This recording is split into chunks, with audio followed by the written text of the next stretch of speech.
4th of July, 2022. Getting a little bit of time in on Stansbury Lake.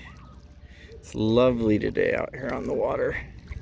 It's about 95 degrees, but there's a nice breeze right now, and with all the dripping that I do on myself with the paddles, it's got a lot of good evaporative cooling. Well, I must say, hearing the country music, smelling the barbecue, little slice of America. It's fantastic. So grateful.